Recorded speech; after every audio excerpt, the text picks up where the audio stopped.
Reducir gases para disminuir la velocidad de acercamiento. Disparar inmediatamente ráfagas contra el objetivo, sin tener en cuenta la lluvia de balas trazadoras sobre ti. Mantener el disparador apretado hasta que creas que chocarás y enderezar de golpe. La misión de los Spitfire era combatir con los Messerschmitt alemanes. Luego aparecían los Hurricane para encargarse de los bombarderos. Estos dos aviones, el Spitfire y el Hurricane, además de las estaciones de radar, fueron los vencedores de la batalla de Inglaterra.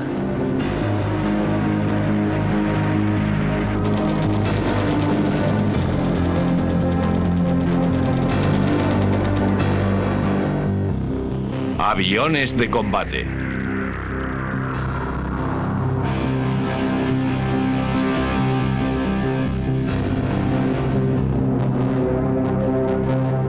Combate aéreo de la Segunda Guerra Mundial.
Desde el principio de la guerra en el aire, el hombre siempre ha encontrado la forma de matar al prójimo.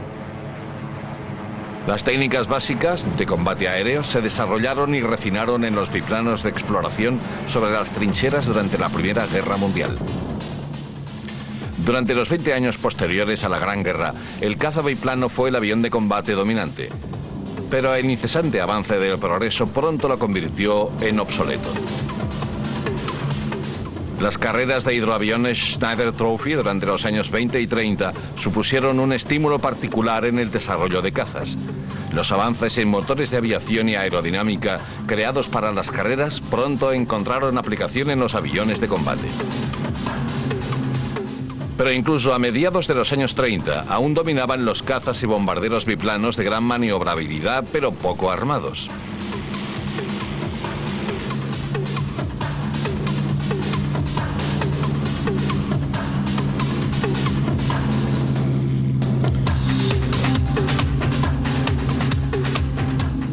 Este periodo marcó el cambio a una nueva generación de aviones de combate monoplanos que sustituyeron a los últimos cazas biplanos como el Gloster Gladiator británico.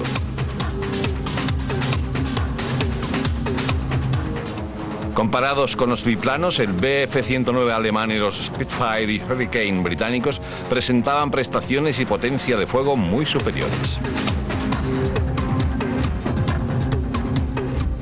El primero de estos nuevos cazas que entró en servicio fue el soviético Polikarpov I-16, que combatió contra los Bf-109 durante la Guerra Civil Española.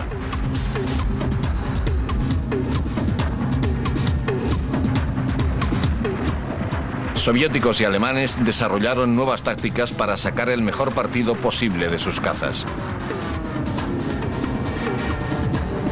A mediados de 1938, las fuerzas alemanas en España, la llamada Legión Cóndor, junto con la mucho más numerosa aviación legionaria italiana, dominaban los cielos españoles.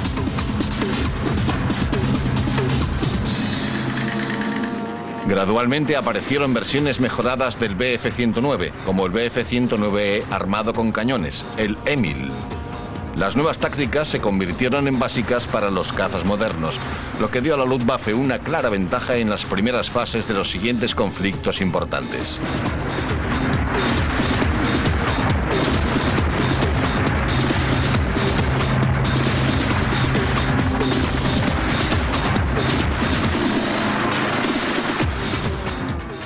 Durante el primer año de la Segunda Guerra Mundial, la Blitzkrieg alemana lo arrasó todo a su paso. Y a la vanguardia de los bombarderos en picado y los aviones de ataque de la Luftwaffe estaba el Bf-109, que rápida e implacablemente consiguió la total superioridad aérea sobre Polonia, Países Bajos y Francia. A mediados de 1940, solo Gran Bretaña había resistido a la conquista.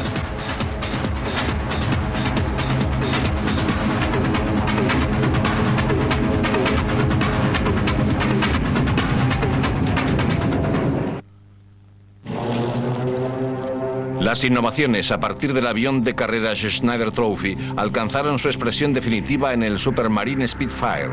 Diseñado por Reginald Mitchell, fue sin duda alguna el mejor caza británico de la Segunda Guerra Mundial. Los primeros Spitfire entraron en servicio con la Royal Air Force en agosto de 1938. Junto al Hawker Hurricane formarían la espina dorsal de la defensa aérea de Gran Bretaña tras el estallido de la guerra un año después.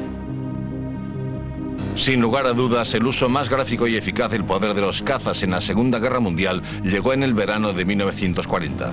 Tras conquistar el continente europeo, Hitler centró su atención en la invasión de Gran Bretaña. El 1 de agosto de 1940 envió esta orden desde su cuartel. Para crear las condiciones necesarias para la conquista final de Inglaterra, la Luftwaffe debe superar a la Royal Air Force con todas las fuerzas a su disposición en el mínimo tiempo posible.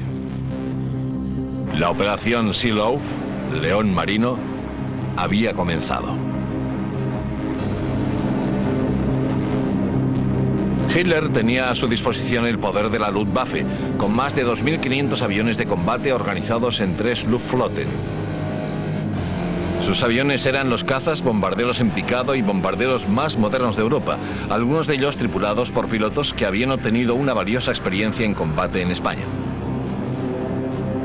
A su favor, los británicos tenían la ventaja del recién inventado radar y una cadena de estaciones que podían detectar a larga distancia los ataques alemanes. Estas estaciones estaban conectadas a una eficaz red de control de la defensa aérea.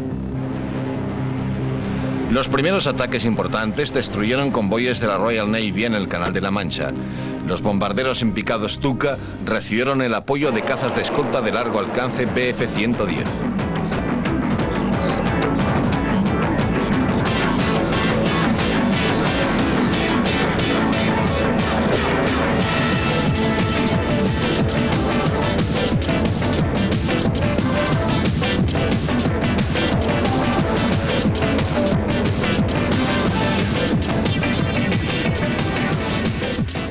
La Luftwaffe tenía una superioridad numérica abrumadora sobre la RAF, cuyo mando de caza solo contaba con 36 escuadrones de Hurricane y Spitfire. Pronto sus pilotos se encontraron realizando varias salidas al día para enfrentarse a la Luftwaffe en furiosas batallas aéreas.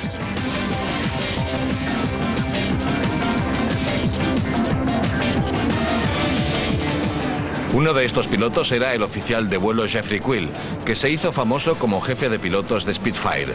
Una vez combatió con el 48 Escuadrón sobre Hornshaws en Essex.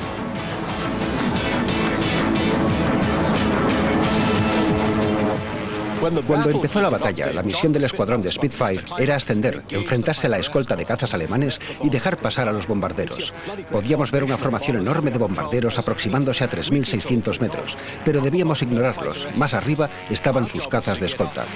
Nuestra misión consistía en enfrentarnos a esos cazas en batalla reñida y separarlos de los bombarderos, que seguían su avance inexorable. Con suerte, cuando se acercaran a sus objetivos, ya habríamos obligado a retroceder a sus cazas de escolta y entonces llegaban nuestros Hurricane para encargarse de los bombarderos.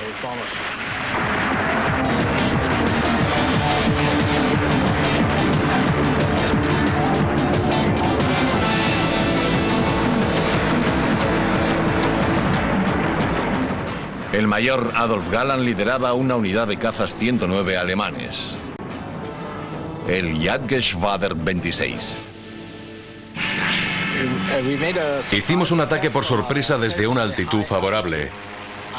Yo me pegué a la cola del avión que volaba por mi flanco izquierdo y cuando durante un giro a la derecha conseguí lanzarle una ráfaga larga, el Spitfire cayó casi en picado. Durante esa primera acción perdimos 2 aviones. Ya no teníamos ninguna duda de que la RAF sería un adversario formidable. El ataque de la Luftwaffe, bautizado como Adler Angriff, se volvió más furioso a mediados de agosto. El día 15, 70 bombarderos Heinkel partieron desde Noruega para atacar el norte de Inglaterra. Sufrió graves bajas.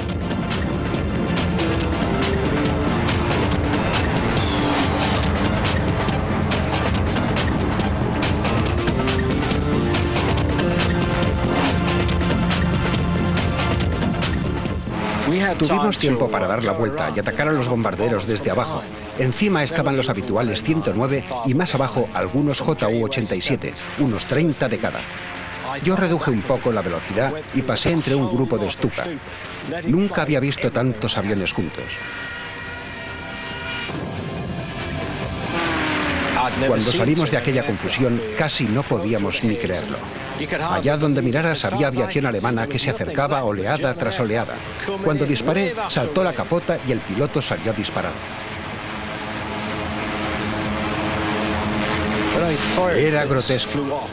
Ahí colgado, como un cuerpo sin alas, con un paracaídas en medio de aquel duelo de máquinas aladas.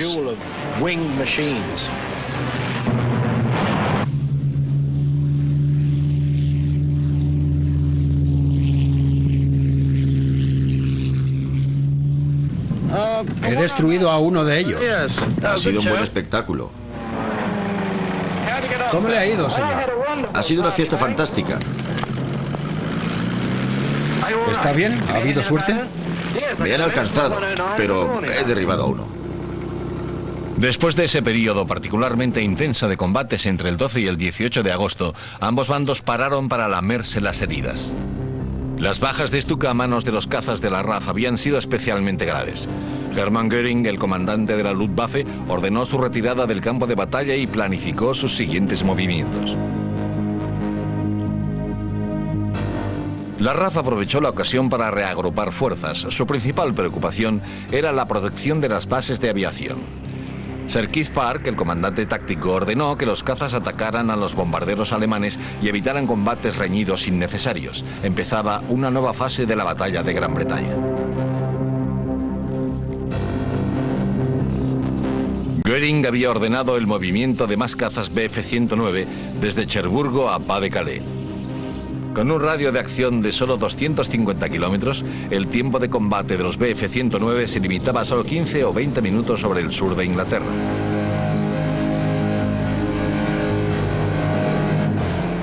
A partir del 24 de agosto, la Luftwaffe intensificó sus ataques y montó una ofensiva durante las 24 horas del día con la intención de agotar a la RAF.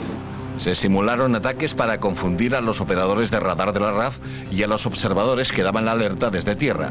Los ataques reales se llevaron a cabo con formaciones de bombarderos mayores, si cabe, que antes.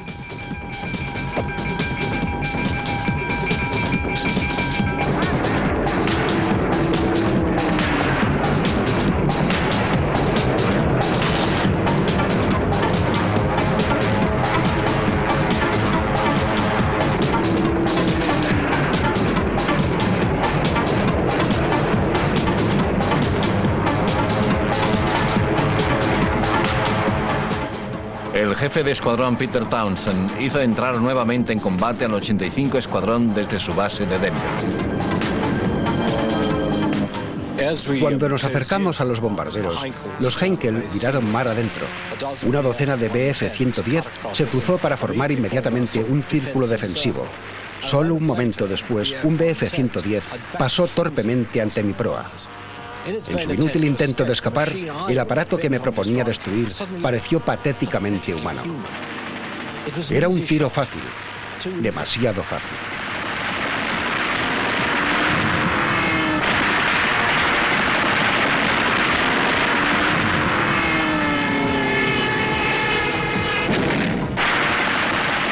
Durante algunos segundos más, estuvimos esquivando a los Messerschmitt.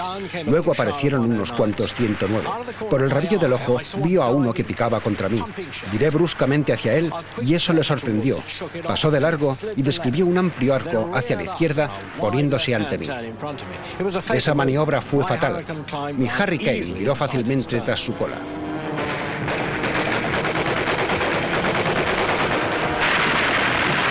Subíamos para intentar alcanzar a los bombarderos y para alejarnos de los cazas. No era fácil, sin embargo, pues los teníamos encima, a punto para atacar cuando quisieran. Era mejor subir hacia el sol. Pero entonces una docena de Bf-110 nos hizo retroceder. Cada vez que se lanzaban en picado desde su círculo defensivo, yo gritaba «¡Dejadles en paz!» y giraba el escuadrón hacia ellos para sacudirnos los de encima. Entonces llegó lo inevitable. Descendieron los Bf-110 y ya fue el sálvese quien pueda. Cuando llegó mi Bf-110 disparándome, viré en seco y le pillé realizando un giro fatal ante mi visor. Levanté un poco el morro y le tuve delante. Mi 110 se tambaleó, se paró y cayó en picado cerca de Hastings.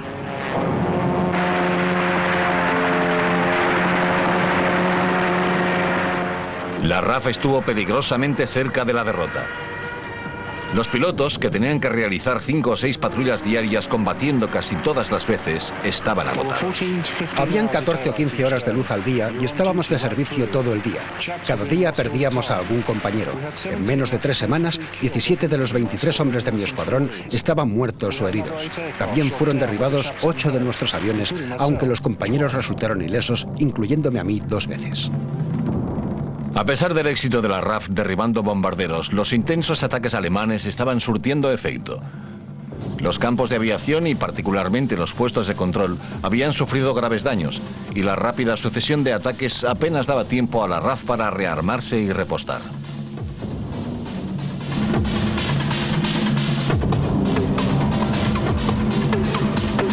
El alto mando alemán empezó a pensar que la victoria estaba cerca. Dio la orden de que se prepararan los barcos para la invasión. El bombardeo de los campos de aviación continuaba a principios de septiembre.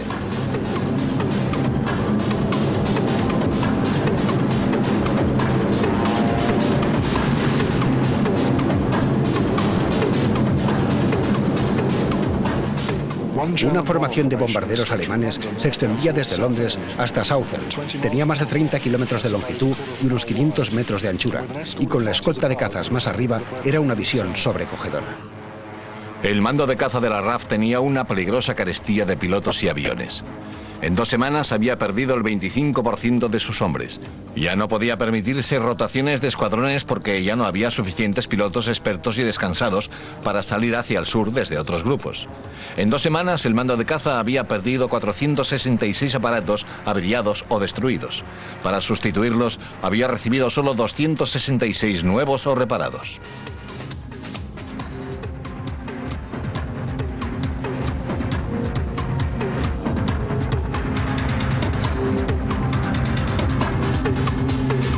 A finales de la primera semana de septiembre, todos los británicos sabían que los alemanes estaban a punto de invadirles. Parecía que el día tenía que ser el 7 de septiembre. Los primeros informes de radar indicaban la presencia de más de 100 formaciones acercándose. Asumiendo que su objetivo serían una vez más las bases aéreas, Park ordenó que despegaran 11 escuadrones y dejó a los 10 restantes en espera de 2 minutos.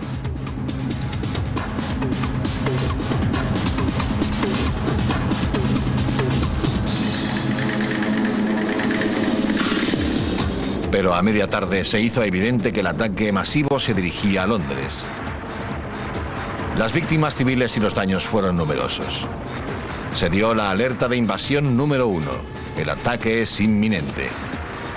El primer ministro Winston Churchill prometió: lucharemos en las playas, lucharemos en las pistas de aterrizaje, lucharemos en los campos y en las calles, lucharemos en las colinas. No nos rendiremos jamás.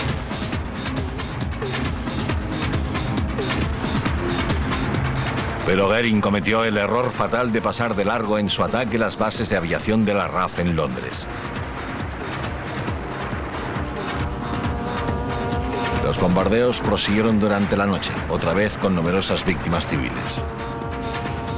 Hitler llegó a la conclusión de que Gran Bretaña pediría la paz sin necesidad de invadirla. Churchill, sin embargo, no pensó nunca en la batalla en términos de defender Londres, sino solo de conquistar el aire.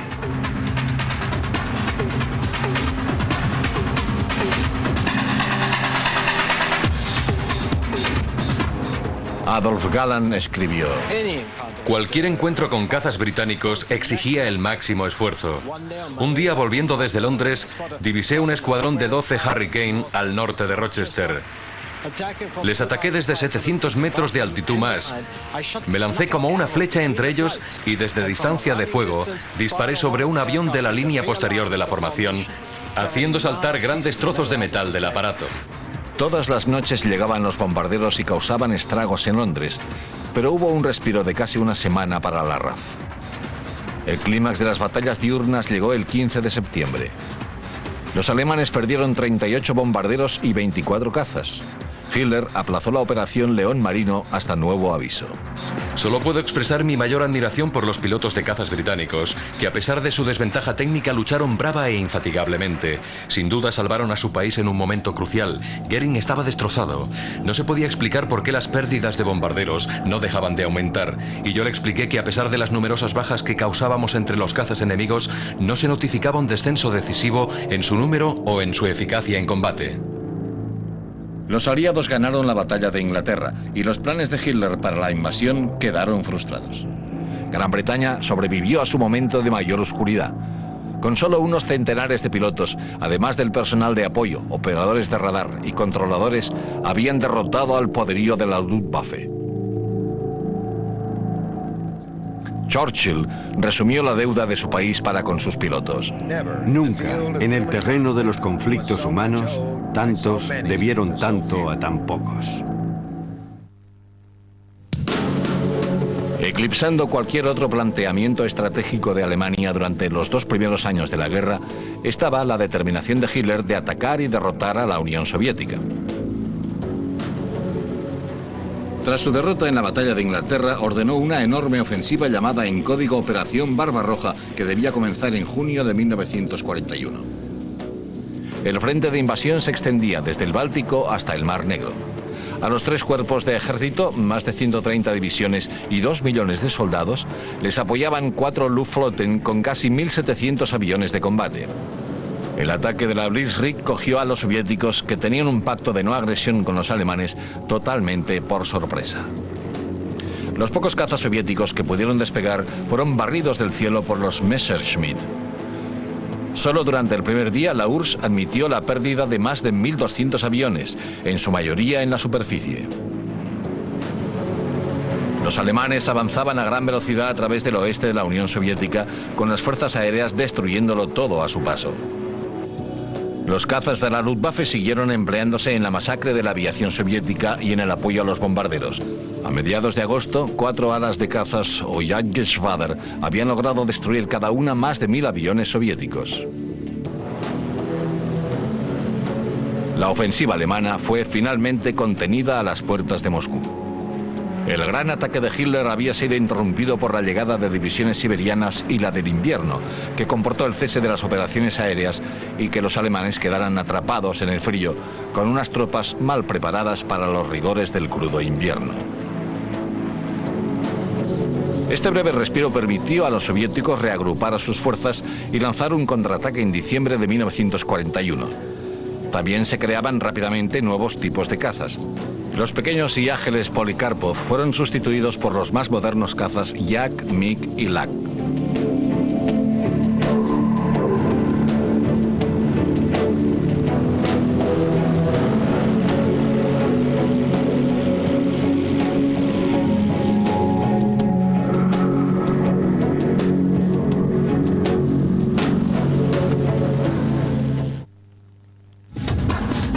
La invasión japonesa de Manchuria, en el norte de China, fue un aviso profético para las potencias asiáticas de la llegada de la Blitzkrieg al lejano oriente.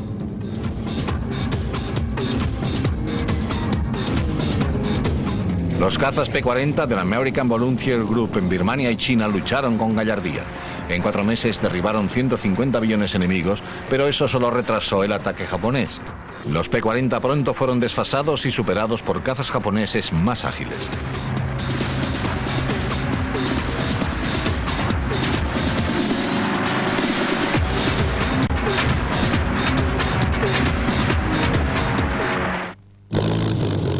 La rápida expansión japonesa se repitió en todos los confines del Océano Pacífico. Los Zero eran cazas embarcados de la Armada Imperial japonesa. Con un gran alcance y muy maniobrables, los Zero barrieron a todos los cazas aliados que se les oponían y posibilitaron la casi total dominación japonesa de Asia y el Pacífico.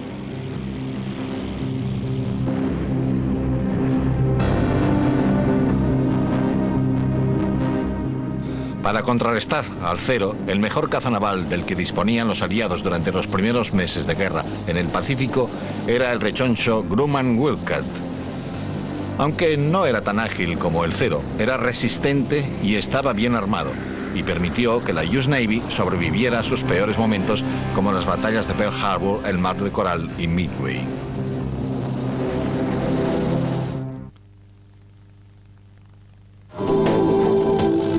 En 1942, el centro de la guerra en el teatro europeo se había desplazado hacia el norte de África y el Mediterráneo.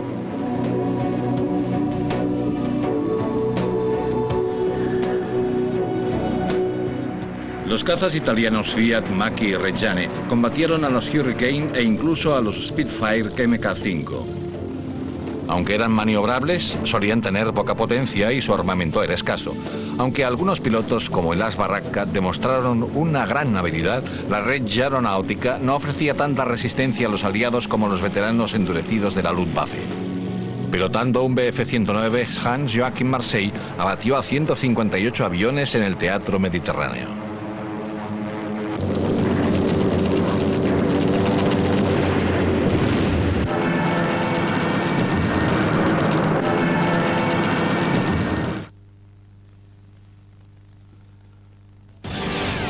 Tras la grave derrota alemana de Stalingrado en el invierno de 1942, el alto mando alemán decidió una gran ofensiva en julio de 1943 para eliminar a las fuerzas soviéticas en el saliente de Kursk.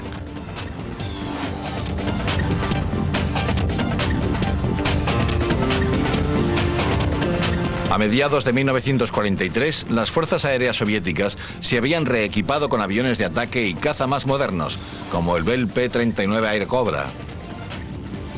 Estados Unidos envió miles con el programa de préstamo y arriendo. Por primera vez, los soviéticos contaban con cazas que podían igualar a los mejores de la Luftwaffe. Los Yakovlev Yak-379 y los Lavochkin LA-5FN eran rápidos, ágiles y a baja y media altitud podían combatir cuerpo a cuerpo con tanta eficacia como sus adversarios FW-190 y Bf-109G.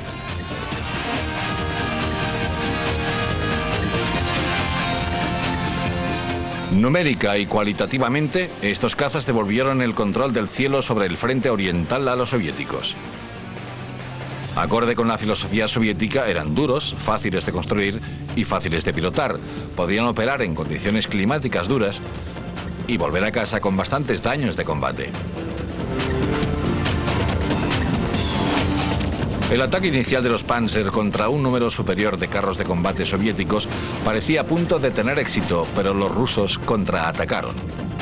Con la cobertura aérea que le proporcionaban los cazas soviéticos, el avión IL-2 Sturmovik de ataque al suelo dejaban fuera de combate a los Panzer y obligaron a los alemanes a retroceder más allá del río Dnieper. Kursk se convirtió en la batalla más feroz de la historia.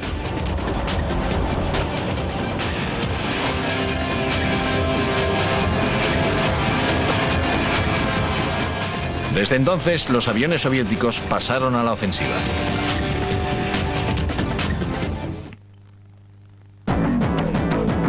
En 1943 había habido un cambio de suerte similar en el eje del Pacífico. Con la llegada del Grumman Hellcat, los norteamericanos tenían finalmente un caza naval que podía superar al Zero en casi todos los aspectos.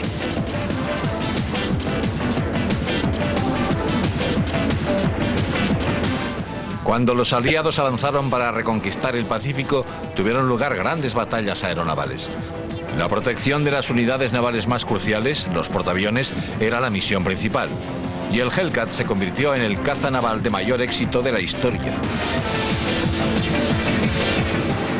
Durante la batalla del Golfo de Leyte en octubre de 1944, el comandante David McCampbell derribó 9 cazas japoneses en menos de una hora. Terminó la guerra como el mejor cazador de la US Navy al anotarse 34 victorias.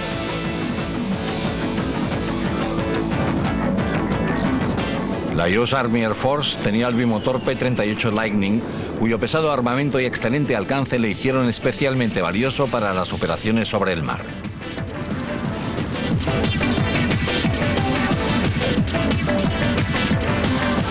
Una misión épica en que se utilizaron hasta el límite dichas cualidades fue el derribo del bombardero Betty, que transportaba al artífice del ataque japonés sobre Pearl Harbor, el almirante Yamamoto.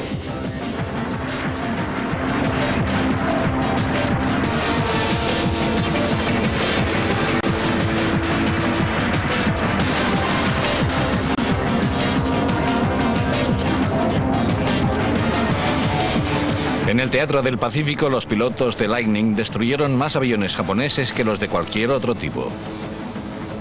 Dos de los mejores ases de la US Army Air Force, Dick Bond y Thomas Maguire, se anotaron todas sus víctimas a bordo de cazas P-38.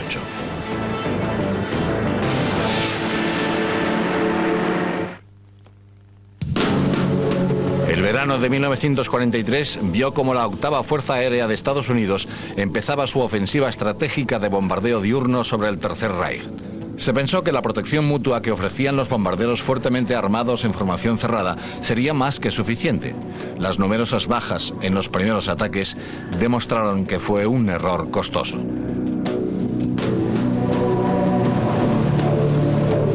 La única respuesta para contrarrestar a la Luftwaffe eran los cazas de escolta. Las incursiones recibieron la escolta de cazas Spitfire y P-47 Thunderbolt, pero solo durante parte del trayecto, con la subsiguiente pérdida de bombarderos pesados.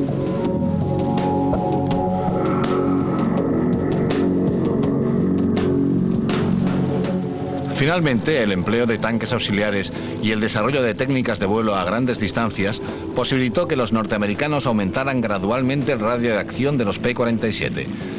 A finales del verano de 1943 empezaban a cobrarse un número importante de cazas alemanes.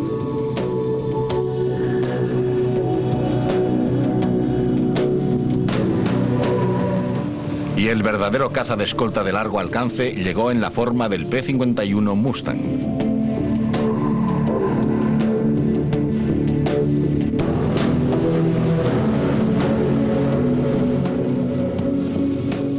El bimotor bifuselaje P-38 Lightning completaba el trío de cazas de escolta estadounidenses. La versión definitiva tenía un alcance de 3.700 kilómetros, suficiente para escoltar a los bombarderos hasta el mismo corazón de Europa desde las bases de Inglaterra. Con escolta todo el trayecto hasta y desde sus objetivos, los bombarderos podían llevar a cabo su principal objetivo: destruir la maquinaria bélica alemana. En febrero de 1944, durante un ataque de 5 días, los alemanes perdieron más de 150 cazas.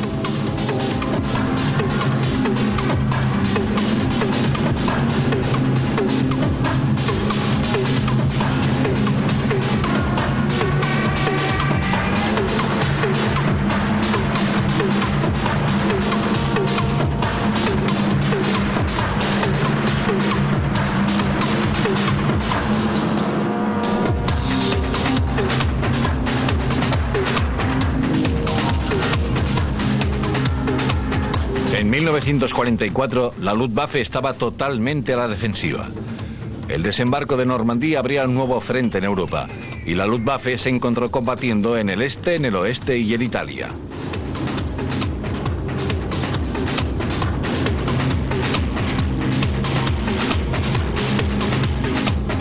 Cuando el ejército alemán se vio obligado a retroceder hasta los límites del Reich, la ferocidad de los combates aéreos aumentó, pues los pilotos de cazas alemanes luchaban para defender su país natal.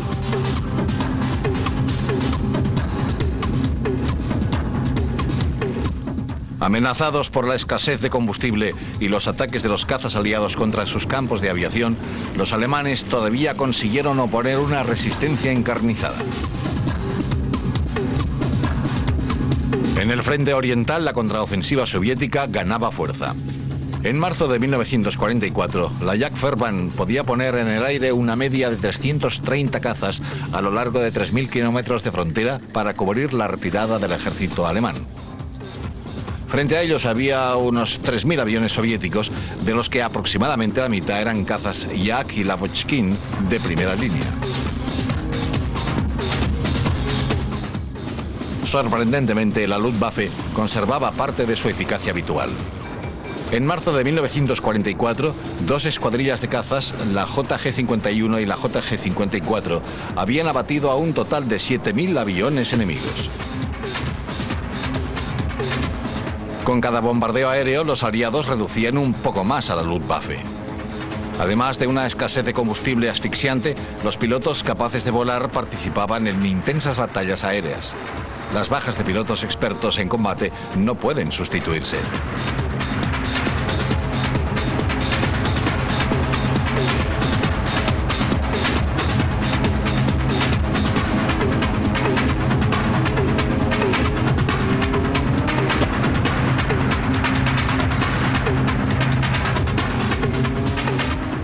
Los últimos modelos fuertemente armados del Bf-109 y el FW-190, junto con cazas cohete y a reacción, causaron graves bajas entre los bombarderos aliados, pero resultaron ser pocos en número y tardíos. Mientras los aliados avanzaban por el norte de Europa y los soviéticos luchaban en las calles de Berlín, en mayo de 1945, la Luftwaffe combatía sus últimas y desesperadas batallas.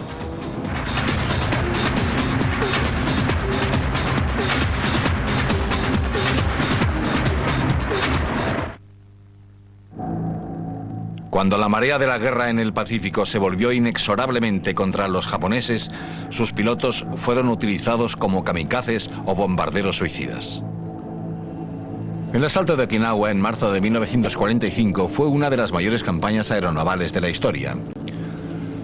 Los japoneses realizaron 34.000 salidas con sus 6.000 aviones, muchas de ellas ataques kamikazes. Consiguieron hundir 33 buques de guerra norteamericanos y dañaron gravemente otros 119. Pero los cazas navales de Estados Unidos, el Hellcat y el Corsair, junto a la artillería naval, derribaron 2.400 de ellos. Para Japón, estas pérdidas fueron imposibles de reemplazar y la derrota final se hizo inevitable.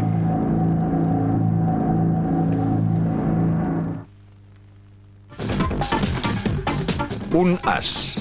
El que más aviones ha abatido de una tripulación. De los cientos de miles de pilotos de cazas que combatieron durante la Segunda Guerra Mundial, solo un grupo selecto consiguió ese difícil objetivo de 5 victorias aéreas que dan el título de as. Adolf Galland, que se distinguió durante la batalla de Inglaterra, abatió a 104 y se convirtió en inspector de cazas de la Luftwaffe. Con 28 victorias, el coronel Francis Gabreski fue uno de los mejores ases norteamericanos en Europa. Comandaba una escuadrilla de cazas P-47. ¿Qué cualidades definen a un as? No son fáciles de concretar, pero incluyen una buena vista, unos reflejos rápidos, una buena capacidad de disparo, la agresividad templada por la experiencia, el conocimiento de la situación y la posibilidad de predecir el próximo movimiento del adversario. Pero destacan dos factores, la suerte y las circunstancias.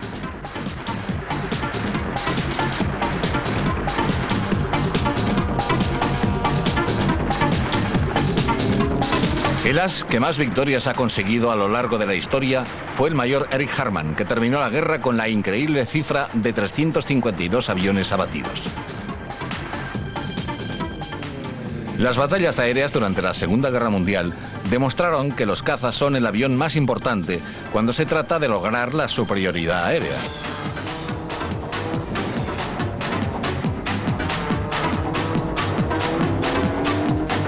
El dominio del aire permite que las operaciones terrestres u otras operaciones aéreas, como las campañas de bombardeos, se puedan realizar con seguridad y sin oposición enemiga.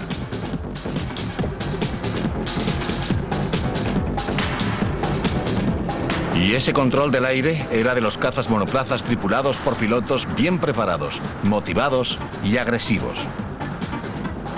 Los caballeros del aire.